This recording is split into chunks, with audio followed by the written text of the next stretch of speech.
அண்மை செய்தியாக பார்த்து வருகிறோம். தாவேக ஆர்ப்பாட்டத்தின் போது கொடிகள் கட்டப்பட்டிருந்த இரும்பு பைப்புகளை காணவில்லை என்ற புகார் எழுந்திருக்கிறது. இது தொடர்பான விவரங்களோடு இணைகிறார் எமது செய்தியாளர் ராஜேஷ். ராஜேஷ், வணக்கம்.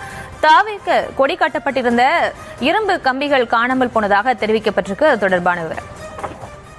பிரியங்கா, வணக்கம். தமிழக வெற்றி கழகத்தினுடைய அந்த கண்டன ஆர்ப்பாட்ட நிகழ்ச்சி சேப்பாக்கம் பகுதியிலே நடைபெற்றது. இந்த கண்டன ஆர்ப்பாட்ட நிகழ்ச்சிக்கு நடிகர் விஜய், தமிழக வெற்றி கழகத்தின் தலைவர், வந்திருந்த நிலையில அவருடைய வரவேற்புக்காக 150 கொடி கம்பங்கள் வைக்கப்பட்டிருந்தது. அதில் தமிழக வெற்றி கழகத்தினுடைய கொடிகளும் ஏற்றப்பட்டிருந்த நிலையில் அந்த கொடியை அரேஞ்ச்மெண்ட் செய்த அந்த உரிமையாளர் தற்போது புலம்பிக் கொண்டிருக்கிறார்.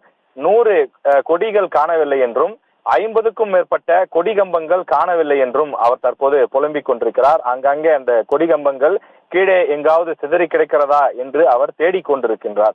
சில கொடி கம்பங்களை அந்த வந்த நிர்வாகிகள் உடைத்து வீசி இருக்கின்றார்கள். ஏன் இது போன்று பொறுப்பில்லாமல் அவர்கள் நடந்து கொண்டார்கள் என்று அவர் தனக்குத்தானே புலம்பியபடி சாலை அந்த வீதியின் ஓரங்களிலே கொடி கம்பங்கள் எங்காவது இருக்கிறதா என்று தேடிக்கொண்டிருக்கிறார். சென்னை சேப்பாக்கம் அந்த விருந்தினர் மாளிகை அருகிலே ஓமந்தூரார் மருத்துவமனைக்கு அருகில்தான் இந்த கண்டன ஆர்ப்பாட்டம் நடைபெற்றது. இங்கிருந்து சுமார் 1/2 கிலோமீட்டர் தூரத்திற்கு கொடி கம்பங்கள் இருமருங்கிலும் வைக்கப்பட்டிருந்தது. இந்த நிலையில தான் அந்த கொடி கம்பங்கள் தற்போது காணாமல் போயிருப்பதாக அந்த உரிமையாளர் தெரிவித்திருக்கின்றார். கொடி கம்பங்கள் எங்கே இருக்கிறது என்று காண முடியாமல் அவர் தொடர்ந்து தேடிக்கொண்டிருக்கின்றார். அந்த காட்சிகளையும் நாம் திரையில் பார்க்கின்றோம். திரையிலே நீங்கள் பார்ப்பது முன்பு காலையிலே ஏற்றப்பட்டிருந்த கொடிகள். தற்போது டிஷர்ட் போட்ட ப்ளூ நிறத்திலே டிஷர்ட் போட்ட நபர் உடைந்து போன கொடிகம்பங்களை கொண்டு வந்து தன்னுடைய அந்த குட்டி லாரி அந்த குட்டியானை என்று சொல்லக்கூடிய அந்த மினி லாரியில அவர் ஏற்றக்கூடிய அந்த காட்சியை பார்க்கின்றோம்.